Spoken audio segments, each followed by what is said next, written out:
Hello friends, welcome back to the Manzil Bharat. कैसे हैं आप सब? I hope you all are fine. आज मैं आपके लिए लेके आई हूँ कुछ क्वेश्चंस ऑन जनरल साइंस। आप सब बच्चों की डिमांड थी कि जनरल साइंस को भी डिस्कस किया जाए, तो आप ही की डिमांड को देखते हुए आज हम कुछ क्वेश्चंस डिस्कस करेंगे जो किसी ना किसी एग्जाम में फ्रॉम जनरल साइंस पूछे गए हैं। ठीक है, so without wasting much time चलिए स्टार्ट करते हैं। तो पहला क्वेश्चन जो है वो है व्हाट डज बायोगैस कंटेन। आपको बताना है बायोगैस जो है उसमें प्रिडोमिनेंटली कौन सी गैस पाई जाती है। बायोगैस एक रिन्यूएबल गैस है जो आप दोबारा उसे इस्तेमाल कर सकते हैं, इजीली वो रिन्यूड हो जाती है, इजीली उसे बनाया जा सकता है। और जो बायोगैस है वो बनती है ऑर्गेनिक मैटर से। ऑर्गेनिक मैटर जब माइक्रो ऑर्गेनिज्म से डिकम्पोज होते हैं in the absence of oxygen, absence of oxygen, oxygen की एब्सेंस में एनारोबिक रिएक्शन होती है, तब जो है बायोगैस बनती है। आपको बताना है प्रिडोमिनेंटली उसमें कौन सी गैस होती है, ब्यूटेन, मीथेन, ऑक्टेन और propane. So the correct answer is methane, जिसे CH4 भी कहते हैं। सो प्रिडोमिनेंटली अराउंड 50 to 70% जो बायोगैस में गैस होती है दैट इज मीथेन, जो कि एक बहुत इंपॉर्टेंट, आप एक तरह से बोले ग्रीन हाउस गैस भी इसे कंसीडर किया जाता है। ठीक है, अगर प्रोपेन की बात करें तो प्रोपेन जो है that is found in the LPG।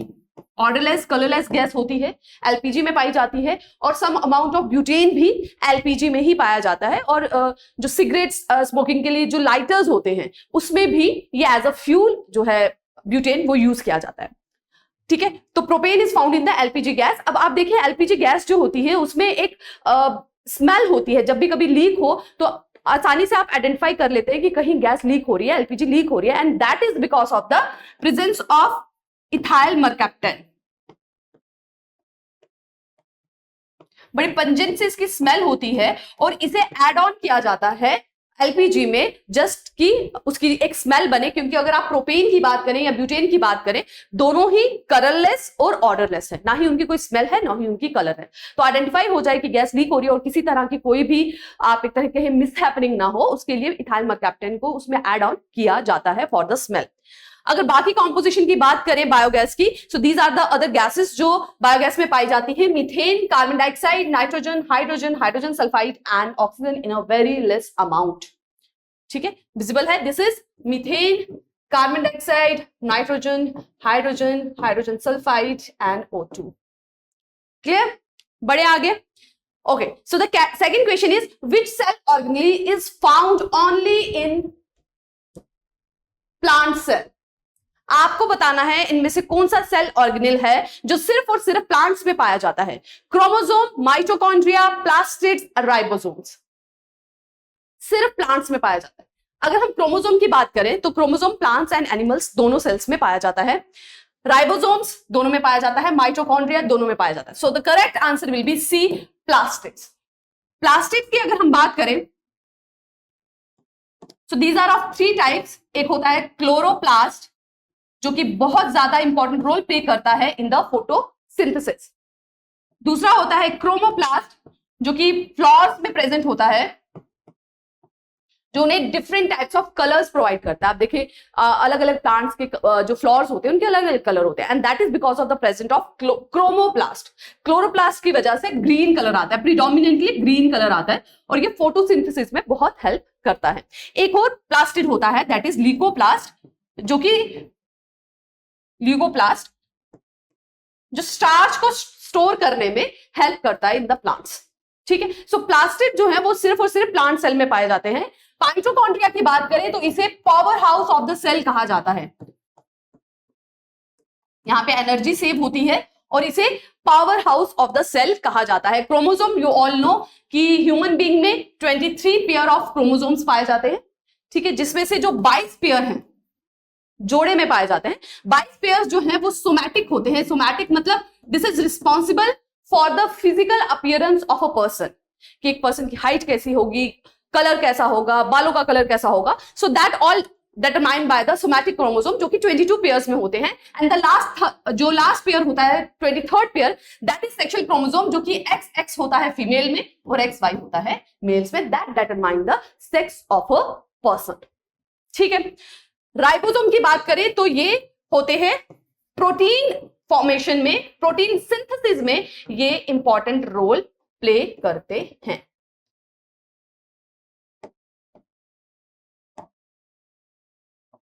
ठीक है। So ribosome play a role in the protein synthesis. Clear हो गया। सो इनमें से कौन सा ऑर्गेनेल था जो सिर्फ और सिर्फ प्लांट्स में प्रेजेंट था? That is plastids. ठीक है। So these are the 3 types of plastids जो मैंने आपको बताया, chloroplast, leucoplast and chromoplast. Chromoplast जो कलर पिगमेंट प्रोवाइड करते हैं, ल्यूकोप्लास्ट जो कि स्टेम्स में और ग्राउंड्स में या रूट्स में और स्टेम्स में प्रेजेंट होते हैं, जो फूड को स्टोर करते हैं इन द फॉर्म ऑफ स्टार्च, और क्लोरोप्लास्ट जो कि ग्रीन पिगमेंट होता है, फोटोसिंथेसिस में मेन रोल निभाता है। ठीक है, क्लोरोफिल में होता है।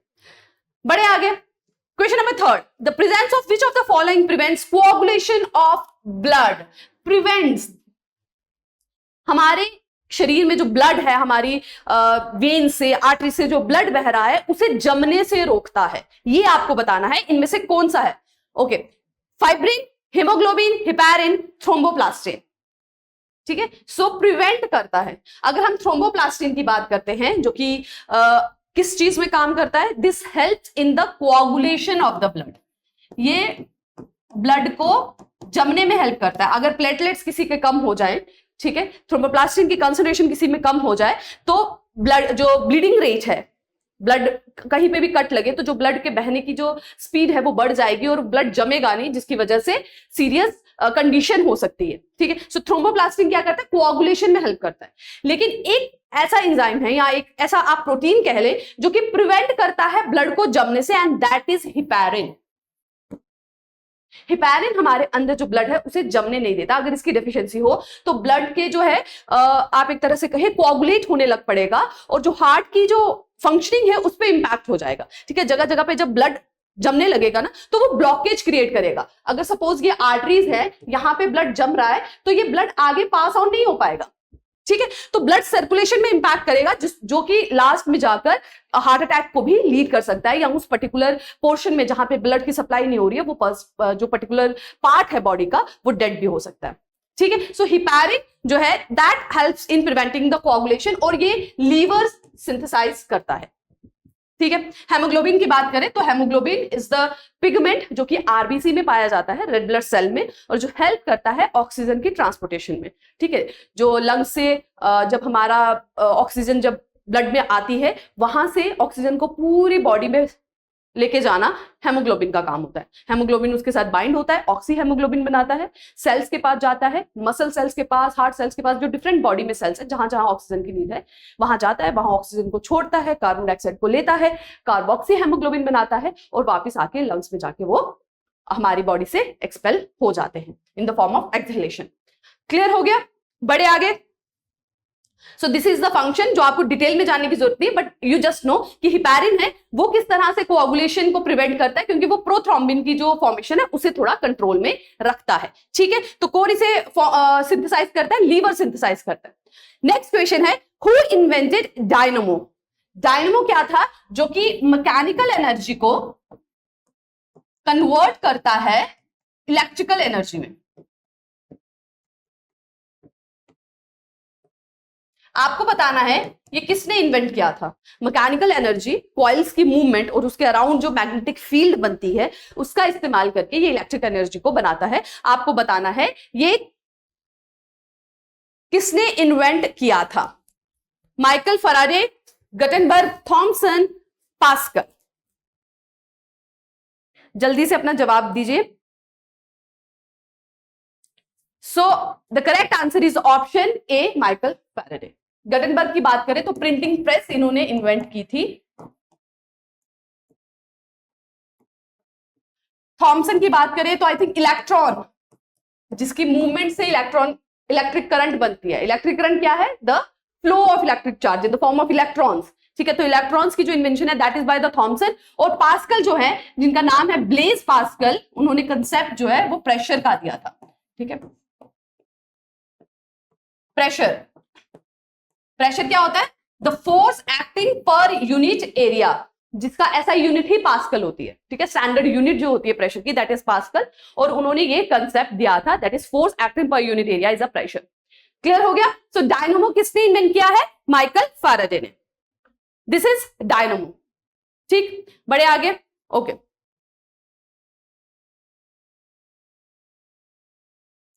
नाउ नेक्स्ट क्वेश्चन है कि acid rain is caused by the pollution of the environment. आपको बताना है इनमें से acid rain is caused by the pollution of the environment, आपको बताना है इनमें से कौन सी गैसेस उसमें इन्वॉल्व होती हैं। ठीक है, आपको गैसेस का नाम बताना है। एसिड रेन जो होती है वो किन गैसेस की वजह से होती है? कार्बन डाइऑक्साइड और नाइट्रोजन, कार्बन मोनोऑक्साइड और कार्बन डाइऑक्साइड, ओजोन और कार्बन डाइऑक्साइड, नाइट्रोजन डाइऑक्साइड और सल्फर डाइऑक्साइड। एसिड रेन आपने सुना होगा कि वो जो ताजमहल है हमारा, वहां पे उसका जो मार्बल है वो भी इस एसिड रेन की वजह से कोरोड हो रहा था, जिस फिनोमिना को मार्बल कैंसर भी कहते हैं। ये कोई एक्चुअल कैंसर नहीं है जो ह्यूमन बीइंग को इफेक्ट करता है, but this is due to the acid rain, जो मार्बल ताजमहल का खराब होने लगा था, कोरोड होने लगा था। ठीक है, सो द गैसेस कौन सी होती है जो प्रिडोमिनेंटली इन्वॉल्व होती है एसिड रेन में? That is nitrogen dioxide and sulphur dioxide. देखिए, जो भी पोल्यूशन हमारी धरती पे पैदा हो रहा है व्हीकल्स की वजह से, इलेक्ट्रिसिटी बने थर्मल पावर हाउसेस की वजह से, वो जाके कहां पे इकट्ठा हो रहा है? ट्रोपोस्फियर में इकट्ठा हो रहा है। सबसे लोअर की जो लेयर आती है हमारी एटमॉस्फेयर में वो ट्रोपोस्फियर है। ठीक है, उसके बाद आती है मीजो स्ट्रेटो, है ना, सॉरी पहले स्ट्रेटो आएगी। ठीक है, सो ये लेयर सबसे नीचे वाली क्या है? वो दैट इज अ ट्रोपोस्फियर। और ट्रोपोस्फियर में जाके ये सारे की सारी पोल्यूटेंट्स जो है इकट्ठे हो जाते हैं, और जैसे ही बारिश होती है ये उसमें बारिश में मिक्स होके ये नीचे वापस धरती पे आ जाते हैं। इसीलिए आपने अक्सर सुना होगा कि कहा जाता है जो पहली बारिश होती है उसमें नहाना नहीं चाहिए, क्योंकि उसमें क्या है? सिर्फ केमिकल्स हैं। और पहली बारिश का पानी आप इकट्ठा करके भी रख सकते हैं, क्योंकि इन्वर्टर में जो वाटर यूज होता है, बैटरी वाटर, वो वही वाटर आप यूज कर सकते हैं, क्योंकि it is full of chemicals. ठीक है, तो दैट इज एसिड रेन, कि वो जो केमिकल्स पोल्यूशन में इकट्ठे हो रहे हैं वो बाकी कहां जा रहे हैं? वापस वो ट्रोपोस्फियर में जा रहे हैं, और बारिश के जरिए वो वापस धरती पर आ रहे हैं। एंड द प्रिडोमिनेंटली कौन कौन सी होती है? Nitrogen dioxide and sulphur dioxide. ठीक है, बढ़े आगे। Velocity of light is maximum in, आपको बतानी है सबसे ज्यादा लाइट की वेलोसिटी कहां होती है? वेलोसिटी की लाइट की वेलोसिटी है 3 × 10⁸ मीटर पर सेकेंड। ठीक है, आपको बताना है ये मैक्सिमम किस में है? डायमंड में, वाटर में, वैक्यूम में या एयर में? तो मैक्सिमम जो वेलोसिटी है लाइट की that is in the vacuum. ठीक है, सबसे ज्यादा होती है वैक्यूम में, सबसे कम होगी डायमंड में, बिकॉज इट इज सॉलिड। ठीक है, तो सॉलिड में सबसे कम होती। ये ध्यान रखिए कि लाइट को ट्रैवल करने के लिए किसी भी तरह के मीडियम की जरूरत नहीं होती, वो वैक्यूम में भी ट्रैवल कर लेती है। ठीक, आगे बढ़े। What is the full form of LTE with the respect of communication? Mobile communication, LTE आपने अपने फोन्स में देखा होगा। ठीक है, VoLTE भी होता है और LTE भी होता है। अभी यहां आपको बताना है कि LTE क्या मतलब है LTE से? Limited transmitted energy, long term evolution, least effective transport, none of the above. So the correct answer is LTE का लॉन्ग टर्म एवोल्यूशन। और ये 4G मोबाइल्स में आपको देखने को मिलता है, और 5G जो कि वोल्ट है that is voice over long term evolution. ठीक है, वॉइस ओवर मतलब आप नेटवर्क का यूज करके वॉइस कॉल्स भी, जो वीडियो कॉल्स सॉर्ट ऑफ है, वो भी हो जाती है। ठीक है, सो 5G में वोल्ट है and LTE is in the 4G mobile, that is long term evolution. इस तरह के क्वेश्चंस भी पूछे जाते हैं, क्योंकि ये रोजमर्रा आप इन चीजों को देख रहे हैं, बट आपकी आंखों से निकलते हैं, बट आप ध्यान नहीं दे पाते कि इसका क्या फुल फॉर्म हो सकता है। आप डेली बेस पे कितनी बार अपना फोन देखते हैं, है ना? LTE वहां पे लिखा भी आता है, VoLTE लिखा भी आता है, पर कभी सोचते नहीं है कि इसकी फुल फॉर्म क्या होगी। Next is vitamin C helps in the absorption of which of the following minerals? Vitamin C deficiency से होता है स्कर्वी। विटामिन सी का नाम है एस्कॉर्बिक एसिड। सिर्फ और सिर्फ प्लांट्स फूड्स में पाया जाता है, जो भी सिट्रस फूड होते हैं उसमें ये पाया जाता है विटामिन सी, और इसकी डेफिशिएंसी से होता है स्कर्वी। स्कर्वी में जो गम्स हैं वो स्वॉलन हो जाते हैं, ब्लीडिंग हो जाती है, खून बहुत ज्यादा गम से निकलने लगता है, एंड दैट इज स्कर्वी। आपको बताना है कि विटामिन सी जो है वो किस पर्टिकुलर मिनरल के एब्जॉर्प्शन में हेल्प करता है? आयोडीन, कैल्शियम, आयरन और phosphate. So the correct answer is iron. Vitamin C जो है वो आयरन के एब्जॉर्प्शन में हेल्प करता है। जब हम कैल्शियम की बात करते हैं तो विटामिन डी, बिना विटामिन डी के कैल्शियम बॉडी में एब्जॉर्ब नहीं हो सकता। ठीक है, कैल्सिफेरॉल जिसको हम बोलते हैं। ठीक है, कैल्सीफेरॉल, विटामिन डी, इसकी एब्जॉर्प्शन से यही कैल्शियम की एब्जॉर्प्शन में हेल्प करता है, और आयरन की एब्जॉर्प्शन में विटामिन सी हेल्प करता है। आयोडीन की बात करें तो थायराइड हार्मोन जो है वो आयोडीन की एब्जॉर्प्शन में, उसकी हेल्थ के लिए भी, थायराइड हार्मोन की हेल्थ के लिए आयोडीन जरूरी है, और आयोडीन की एब्जॉर्प्शन के लिए थायरॉक्सिन हार्मोन की नेसेसिटी है। बात करें फॉस्फेट की तो ये जीआई ट्रैक्ट से, हमारे स्टमक से, हमारी जीआई गैस्ट्रोइंटेस्टाइनल ट्रैक्ट जो है वहां से एब्जॉर्ब होता है। क्लियर है? विटामिन डी की अगर बात करें तो इसकी डेफिशिएंसी से क्या होता है? रिकेट्स, ठीक है, जो बोन्स हैं वो वीक हो जाती हैं, क्योंकि कैल्शियम सबसे ज्यादा हमारी हड्डियों के लिए, मसल्स के लिए बहुत ज्यादा इंपॉर्टेंट होता है, तो हड्डियां जो है वो वीक हो जाती है। ठीक है, विटामिन्स की अगर बात करें तो विटामिन्स को दो ब्रॉड कैटेगरीज में डिवाइड किया गया है, water soluble and fat soluble. Fat soluble की बात करें तो फैट सॉल्युबल में क्या हो गया? ए, डी, ई एंड के। ठीक है, सो वाटर सॉल्युबल क्या हो गई? विटामिन बी कॉम्प्लेक्स, जो भी उसके B1, B2, B3 सब आती है, एंड साथ में विटामिन सी। ठीक है, विटामिन से एक क्वेश्चन जरूर पूछा जाता है, तो विटामिन को आप स्किप नहीं कर सकते। ये हैं उनके सभी के साइंटिफिक नेम। विटामिन B1 को थायामिन कहा जाता है, B2 को riboflavin, 3 niacin, 5 pantothenic acid, 6 pyridoxine, 7 biotin, 9 folic acid and 12 is cobalamin. ठीक है, अगर सिर्फ विटामिन्स पे आपको एक लेक्चर चाहिए होगा तो मुझे कमेंट सेक्शन में जरूर बताइएगा। हम सिर्फ एक वीडियो लेक्चर पे कंप्लीट विटामिन्स को, उससे क्या डेफिशिएंसी से क्या डिजीज होती हैं, क्या साइंटिफिक नेम है, वो सब हम डिटेल में डिस्कस करेंगे। ठीक है, बड़े आगे, why does the boiling point of water decreases at a higher altitude. आपको बताना है जैसे ही हम ऊंचाई पर जाते हैं, पहाड़ों पे ऊपर चले जाते हैं, तो पानी का जो बॉइलिंग पॉइंट है वो कम क्यों हो जाता है? उसका क्या रीजन है? लो टेम्परेचर की वजह से, लो एटमॉस्फेरिक प्रेशर की वजह से, हाई टेम्परेचर की वजह से, या हाई एटमॉस्फेरिक प्रेशर की वजह से। अब आप देखिए, ये तो सबको पता है कि जब हम पहाड़ों पे जाते हैं, हाइट पे जाते हैं, तो एटमॉस्फेरिक प्रेशर तो लो हो जाता है, तो हाई की तो बात हो ही नहीं सकती, क्योंकि ऑल्टीट्यूड पे जा रहे हैं तो टेम्परेचर भी वहां पे कम होता है और एटमॉस्फेरिक प्रेशर भी कम होता है। तो पहले लास्ट के दो ऑप्शन तो पहले ही एलिमिनेट हो जाते हैं। ठीक है, जब आप लद्दाख पे जाएं हाई ऑल्टीट्यूड पे, तो स्टार्टिंग में आपको सांस लेने में भी प्रॉब्लम होती है, दैट इज बिकॉज ऑफ कि वहां पर एटमॉस्फेरिक प्रेशर कम हो रहा है। अब बात करें कि बॉइलिंग पॉइंट वाटर का क्यों कम हो रहा है, कि टेम्परेचर कम हो रहा है या एटमॉस्फेरिक प्रेशर? तो करेक्ट आंसर है लो एटमॉस्फेरिक प्रेशर, क्योंकि एक्चुअल में बॉइलिंग पॉइंट क्या है? बॉइलिंग पॉइंट वो टेम्परेचर होता है जहां पे एक पर्टिकुलर लिक्विड वेपोराइज हो जाता है, ठीक है, वो वेपर्स में कन्वर्ट हो जाता है। ठीक है, और उसका जो वेपर्स में कन्वर्ट होने का टाइम है वो डिपेंड करता है आसपास के एटमॉस्फेरिक प्रेशर पे।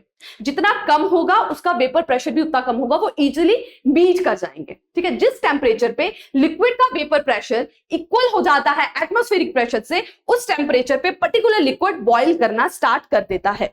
तो आप ये जान लीजिए कि जैसे ही एटमॉस्फेरिक लो होगा तो वेपर प्रेशर इजीली उस पर्टिकुलर एटमॉस्फेरिक प्रेशर को रीच कर जाएगा, है ना। हाइट पे जा रहे हैं, एटमॉस्फेरिक प्रेशर कम हो गया, तो जो पानी का वेपर प्रेशर है वो इजीली एटमॉस्फेरिक प्रेशर के इक्वल हो जाएगा, तो वो जल्दी बॉयल करने लगता है। और हाइट पे, जब हम हाइट ऑल्टीट्यूड पे जाते हैं, एटमॉस्फेरिक प्रेशर क्यों कम होता है? उसका रीजन है कि जो एयर का ब्लैंकेट है वो थिन हो जाता है। जैसे मैंने आपको बताया कि आप जब हाइट पे जाते हैं तो ऑक्सीजन के जो मॉलिक्यूल्स हैं वो कम हो जाते हैं, ऑक्सीजन कम हो जाती है, इसीलिए सांस लेने में तकलीफ होती है, आपको थोड़ा एक्लिमेटाइज करना पड़ता है, आरबीसी का साइज बढ़ जाता है ताकि ज्यादा ऑक्सीजन वो कैरी कर सके। ठीक है, तो जो मॉलिक्यूल्स पाए जाते हैं वो जब हम हाइट में जाते हैं वो कम हो जाते हैं, जिसकी वजह से जो एटमॉस्फेरिक प्रेशर है वो कम हो जाता है, क्योंकि प्रेशर क्या है? Force per unit area. ठीक है, तो मॉलिक्यूल्स कम होंगे तो फोर्स ऑटोमेटिकली जो वो एक्सर्ट कर रहे हैं वो भी कम हो जाएगी, तो which in turn leads to less atmospheric pressure.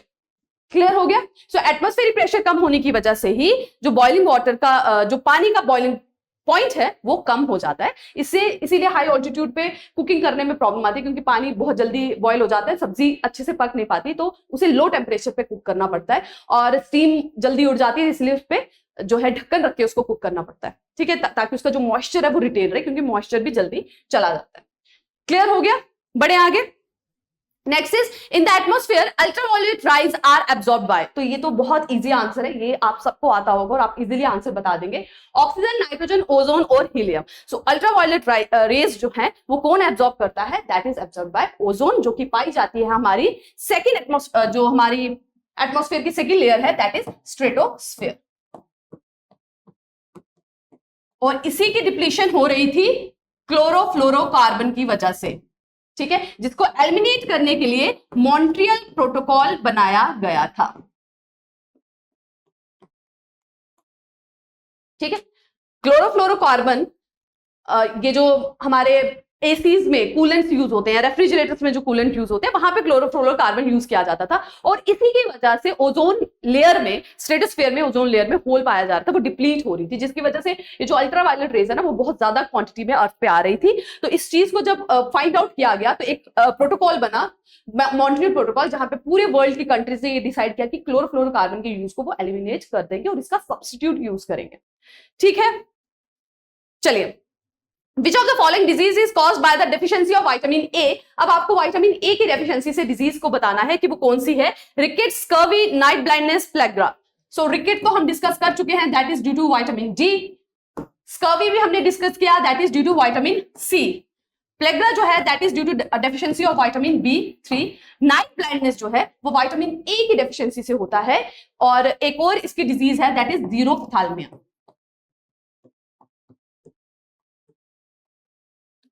ठीक है, नाइट ब्लाइंडनेस मतलब रात को दिखाई नहीं देता, और जीरोफ्थाल्मिया जहां पे आंखों में ड्राइनेस हो जाती है, आईज की जो है वो ड्राइनेस हो जाती है। सो विटामिन ए की डेफिशिएंसी से होता है नाइट ब्लाइंडनेस।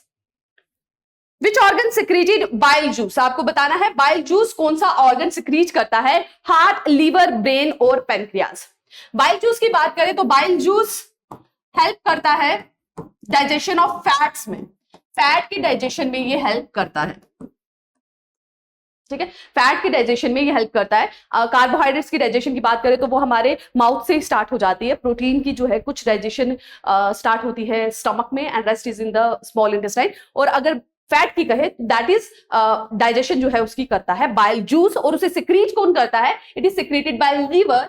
एंड जब ये लार्ज अमाउंट में सिंथेसाइज हो जाता है तो ये स्टोर होता है गॉल ब्लैडर में। ठीक है, आपने सुना होगा अक्सर लोगों में कि गॉल ब्लैडर में स्टोन हो गया और गॉल ब्लैडर को निकाल दिया जाता है। तो गॉल ब्लैडर का सिर्फ एक ही फंक्शन होता है हमारी बॉडी में कि वो एक्सेस बाइल को स्टोर करके रखता है। अगर उसे बॉडी से निकाल भी दिया जाए, अगर उसमें कोई प्रॉब्लम आ गई है, उसे निकाल दिया गया सर्जरी के थ्रू, तो भी हमारी बॉडी पे कुछ ज्यादा इंपैक्ट नहीं पड़ता है, क्योंकि बाइल जो सिक्रीट करने का मेन ऑर्गन है वो लीवर है, वो कंटिन्यू उसको करता रहता है। ठीक है, क्लियर हो गया। Which of the following is a form of calcium carbonate? आपको कैल्शियम कार्बोनेट की फॉर्म बतानी है। Washing soda, baking soda, limestone, table salt. इसके लिए आपको इन सब के केमिकल नेम जो है वो पता होने चाहिए। वॉशिंग सोडा की बात करें सो this is sodium carbonate.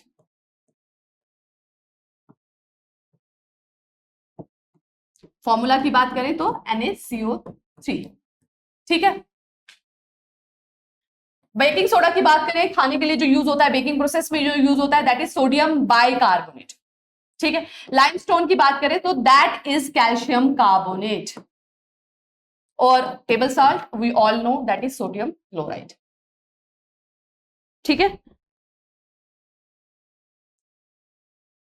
So the correct answer is option C, limestone. What is the other name for conventional source of energy? आपको बताना है conventional source of energy का other name क्या है। conventional source of energy वो energy होती है जिसे आप easily जो है एक बार यूज करके आप दोबारा उसे यूज नहीं कर सकते। So conventional source of energy, आपको उसका other name बताना है। What is the other name for conventional source of energy? So alternative source of energy, inexhaustible source of energy, renewable source of energy और non-renewable source of energy. So conventional source of energy, as I told you कि वो energy है जो एक बार बनाने के बाद, एक बार यूज करने के बाद आप दोबारा उसे यूज नहीं कर सकते, इजीली वो अवेलेबल नहीं हो पाती। So the conventional source of energy is a non-renewable source of energy जिसमें कोल आ जाता है, कोल, पेट्रोलियम। ठीक है, so these are non renewable source of energy. Non conventional source of energy को ही बोलते हैं रिन्यूएबल सोर्स ऑफ एनर्जी। ठीक है, क्लियर हुआ। कन्वेंशनल सोर्स ऑफ एनर्जी का अदर नेम है non renewable source of energy. Which of the following is nitrogen fixing bacteria? आपको बताना है नाइट्रोजन को फिक्स करने के लिए, एटमॉस्फेयर में नाइट्रोजन है, यू ऑल नो कि एयर में जो सबसे ज्यादा क्वांटिटी में अराउंड 78% पे जो गैस पाई जाती है वो कौन सी है, नाइट्रोजन है। ठीक है, अब नाइट्रोजन जो है वो सॉइल में चाहिए, क्रॉप्स के ग्रोन करने के लिए नाइट्रोजन एक बहुत इंपॉर्टेंट कंटेंट है, उसके बिना क्रॉप्स जो है वो मैच्योर नहीं हो पाती। अब नाइट्रोजन एटमॉस्फेयर में है, उसे एटमॉस्फेरिक नाइट्रोजन को सॉइल में फिक्स करना है। इसका काम कौन सा बैक्टीरिया करता है? नेचुरली एक प्रोसेस होता है लाइटनिंग जब होती है, जब बिजली चमकती है तब भी नाइट्रोजन फिक्सेशन होती है, बट एक बैक्टीरिया भी है जो ये बहुत इंपॉर्टेंट काम करता है, जो कि पाया जाता है लेग्यूमिनस प्लांट्स में, लेग्यूम्स में, ठीक है। जो प्लांट्स होते हैं लेग्यूमिनस, उनकी जड़ों में एक छोटे छोटे नोड्यूल्स होते हैं, एक तरह से आप समझ ले मोटे मोटे से स्ट्रक्चर्स होते हैं, नोड्यूल्स कहते हैं उनको, वहां पर ये बैक्टीरिया पाया जाता है। और लेग्यूमिनस प्लांट्स क्या हो गए? जैसे पीस हो गया, बीन्स हो गया, इनको कहा जाता है लेग्यूमिनस प्लांट। ये सॉइल की फर्टिलिटी को ना रिप्लेनिश करने में बहुत काम आते हैं। जब भी कोई क्रॉप उगाई जाती है तो उसकी जब हार्वेस्टिंग हो जाती है तो ऑल्टरनेटिवली दूसरी क्रॉप जो है लेग्यूमिनस प्लांट की उगाई जाती है, ताकि जितना नाइट्रोजन, जितना मिनरल्स पर्टिकुलर क्रॉप ने ग्रो होने में यूज कर लिया है सॉइल से, वो दोबारा से सॉइल में रिप्लेनिश हो जाए वाया दीज प्लांट्स, ठीक है। सो आपको बताना है वो कौन सा बैक्टीरिया है, एसिडोबैक्टर, ई कोलाई, लिस्ट्रिया और rhizobium. So the correct answer is rhizobium, ठीक है। राइजोबियम इज द बैक्टीरिया जो लेग्यूमिनस प्लांट्स की रूट नोड्यूल्स में पाया जाता है, जो कि नाइट्रोजन के जो एटमॉस्फेरिक नाइट्रोजन है उसको फिक्स करता है सॉइल। क्लियर हो गया? विच of the following has pH 7? आपको बताना है इनमें से कौन सा मटेरियल है जिसकी जो pH है वो 7 है। pH जो स्केल है वो डिफाइन करता है कि कौन सा मटेरियल एसिडिक है और कौन सा मटेरियल बेसिक है। अगर pH 7 से ज्यादा है so that will be a basic substance, और जिसका लेस देन 7 है that will be acidic substance, और जिसका है 7 दैट इज न्यूट्रल। तो आपको बताना है इसमें से किसका pH 7 है। Pure water, H2SO4, HCl, sodium carbonate. अब नाम से ही क्लियर होता है H2SO4 इज अ एसिड, तो लेस देन 7 होगा। HCl is a acid, hydrochloric acid, that is also have pH less than 7। Sodium carbonate एक बेस है तो इसका pH 7 से ज्यादा होगा। सो the correct answer is pure water, ठीक है। So option A is the correct answer. Fermentation is a type of dash process. Fermentation जो बेकिंग इंडस्ट्रीज में होती है, अल्कोहल बनाने के लिए भी इस प्रोसेस को यूज किया जाता है। आपको बताना है ये किस टाइप का प्रोसेस है। एरोबिक रेस्पिरेशन, मतलब ये process in the presence of oxygen होता है। Anaerobic respiration in the absence of oxygen. Exothermic reaction जिसमें हीट रिलीज होती है। एक्सोथर्मिक रिएक्शन क्या होती है? जिस रिएक्शन के एंड में एज अ बाय प्रोडक्ट एक हीट भी रिलीज होती है। और ट्रांसपीरेशन ये प्रोसेस है प्लांट्स में होती है, ठीक है। सो आपको बताना है फर्मेंटेशन इसमें से क्या है। So the correct answer is fermentation is a anaerobic respiration. ये जो प्रोसेस है फर्मेंटेशन का, ये होता है in the absence of oxygen. हमारी बॉडी में भी एनारोबिक रेस्पिरेशन होती है जब आप बहुत ज्यादा फिजिकल एक्टिविटी कर लेते हैं। आप देखिए कभी अगर आप वैष्णो देवी गए या आपने किसी दिन बहुत ज्यादा वॉक कर लिया या कुछ खेल लिया बहुत ज्यादा, तो आपकी टांगों में दर्द होने लगती है। दैट इज क्योंकि उस वक्त जब आप बहुत ज्यादा फिजिकल एक्टिविटी करते हैं आपकी बॉडी को लार्ज अमाउंट में ऑक्सीजन चाहिए, ठीक है, क्योंकि रेस्पिरेशन होनी है, पर ऑक्सीजन उस लार्ज अमाउंट में मिल नहीं पाती। आप तेज तेज ब्रीदिंग रेट बढ़ जाता है लेकिन फिर भी ऑक्सीजन उस हिसाब से नहीं पहुंच पाती, तो एनारोबिकली रेस्पिरेशन होने लगती है सेल्स में, क्योंकि सेल्स को तो एनर्जी चाहिए, फिजिकल एक्टिविटी हो रही है, तो एनारोबिक रेस्पिरेशन होती है जिसका बाय प्रोडक्ट निकलता है लैक्टिक एसिड, जो हमारी मसल्स में जाके एक्युमुलेट हो जाता है, जिसकी वजह से मसल्स में जो है पेन होती है। थाई के मसल्स, लेग्स की मसल, हाथों की मसल्स में पेन होने लगती है। That is because of the anaerobic respiration, lactic acid. और एनारोबिक रेस्पिरेशन हमारी बॉडी में सिर्फ और सिर्फ तब होती है जब we do a strenuous physical activity, ठीक है। और एनारोबिक रेस्पिरेशन भी फर्मेंटेशन में भी होती है। Next is which among the following process is associated with the application of zinc coating to steel or iron to prevent rusting? तो steel और आयरन को रस्टिंग से बचाने के लिए उस पे एक कवरिंग कर दी जाती है जिंक की। उस प्रोसेस को क्या कहते हैं आपको ये बताना है। Galvanisation, halogenation, polarisation, none of the above, ठीक है। आपने देखा आयरन को बहुत जल्दी जंग लग जाता है। जब भी आयरन आसपास की जो एयर है उसके मॉइस्चर के कांटेक्ट में आता है तो आयरन ऑक्साइड की लेयर जो है उसके ऊपर बन जाती है, दैट इज द रस्ट, ठीक है। रेडिश ब्राउन कलर का जो रस्ट होता है उसको बचाने के लिए उसमें जिंक की कोटिंग की जाती है and the process is called galvanisation, ठीक है। जिंक जो है उसको प्रिवेंट भी करता है और एज अ एनोड भी एक्ट करता है कि अगर मॉइस्चर का एक्टिविटी हो तो जिंक लॉस्ट हो बट आयरन जो है वो प्रोटेक्टेड रहे। So the process is called galvanisation. What is the white of the I called, और ये रिसेंटली किसी एग्जाम में, अभी जो रिसेंटली कुछ एग्जाम हुए उनमें पूछा गया था ये जेकेएसएसबी के द्वारा। What is the white of the I called, जो हमारी आंख है उस पे जो व्हाइट पोर्शन है उसे क्या कहा जाता है? Retina, sclera, cornea, iris. So the correct answer is sclera.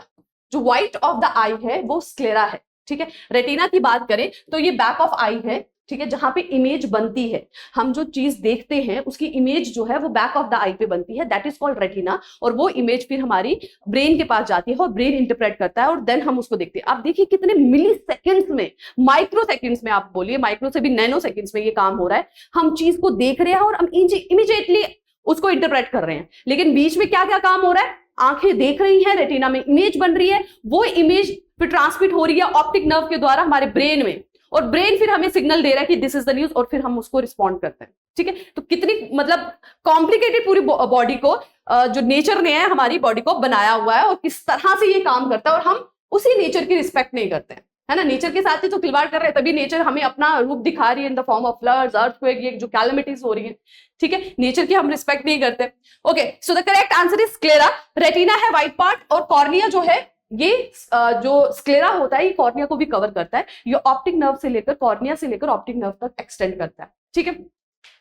Iris की बात करें तो आइरिस वो पोर्शन है हमारी आंख का जो कि हमारा जो प्यूपिल है, जो हमारी वाइट है उसके अंदर जो ब्लैक पोर्शन है, जो प्यूपिल को कम और ज्यादा करता है डिपेंडिंग अपॉन कि कितनी लाइट हमारी आंख के अंदर जानी चाहिए, ठीक है। आपने कभी ऑब्जर्व किया होगा कि जब आप बाहर धूप से आते हैं कमरे के अंदर, और कमरा में अगर डिम लाइट है तो आपको थोड़ा टाइम लगता है देखने में, क्योंकि आप जब बाहर धूप में थे तो बहुत ज्यादा लाइट थी, तो प्यूपिल कंस्ट्रिक्ट हो गई थी, ठीक है, कि कम लाइट आंख में जाए। और जैसे ही आप अंदर कमरे में एंटर करते हैं तो कमरे में आपको, क्योंकि लाइट कम है, अब ज्यादा आपको देखने की जरूरत है, तो प्यूपिल को बड़ा होना है, डायलेट होना है, तो वो थोड़ा टाइम लेता है, तो थोड़ी देर के लिए आपको धुंधला दिखता है। सो वो जो रेगुलेशन करते हैं लाइट के हिसाब से प्यूपिल की कंस्ट्रिक्ट और उसकी डायलेशन को, that is iris.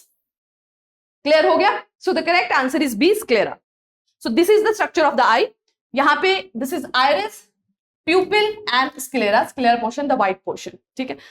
Cornea front portion हो गया, उसकी भी ऊपर वाली लेयर जो होती है दैट इज कॉल्ड स्क्लेरा, ठीक है। ये जो है ये लेंस है, ठीक है, जिसके थ्रू जो लेंस खराब होता है, जिसको करेक्ट करने के लिए हम ग्लासेस पहनते हैं, मायोपिया होता है, हाइपरमाइट्रोपिया होता है, उसके बेसिस पे कि कनकेव लेंस डालना है, कन्वेक्स लेंस डालना है, कितना नंबर है लेंस का उस हिसाब से होता है, ठीक है। And back of the portion पे होता है रेटिना, जहां इमेज फॉर्म होती है, और ऑप्टिक नर्व जो है वो उसे लेके जाती है ब्रेन तक, ठीक है। And these are the muscles जो लेंस को होल्ड करके रखती है पोजीशन पे, और उन मसल्स को कहते हैं सिलरी मसल्स। वो लेंस को डायलेट या कंस्ट्रिक्ट करती हैं और उसको अपनी पोजीशन पे रखते हैं, that is called ciliary muscles, ठीक है। Okay, so the last question is which among the following is the unit of nervous tissue? Structural and functional unit आप बोल सकते हैं, सिर्फ यूनिट नहीं, structural and functional unit of nervous system, या nervous tissue या नर्वस सिस्टम भी बोल सकते हैं। जो हमारा नर्वस सिस्टम है उसकी स्ट्रक्चरल एंड फंक्शनल यूनिट क्या है? नेफ्रॉन, न्यूरॉन, गैंग्लियन और cardiac cell. So the correct answer is neuron. Nephron की बात करें तो ये हमारी किडनी का स्ट्रक्चरल एंड फंक्शनल यूनिट है, जो हमारी किडनी है उसका स्ट्रक्चरल एंड फंक्शनल यूनिट है नेफ्रॉन। और न्यूरॉन जो है, न्यूरॉन छोटा सेल है नर्वस सिस्टम का, उसकी structural and functional system unit को कहा जाता है न्यूरॉन, ठीक है। सो दैट इज इट। आज के लिए मैंने आपके लिए 20 क्वेश्चंस लाए हैं जो कि प्रीवियस किसी ना किसी एग्जाम में पूछे गए थे, आज हमने उनको डिस्कस किया है। अगर आपको ऐसे ही और क्वेश्चन चाहिए तो do let me know in the comment section. मैं आगे भी आपके लिए जनरल साइंस पे डिफरेंट टॉपिक्स पे क्वेश्चंस लेकर आती रहूंगी। So that is it for today's lecture. Thank you, take care and keep working hard.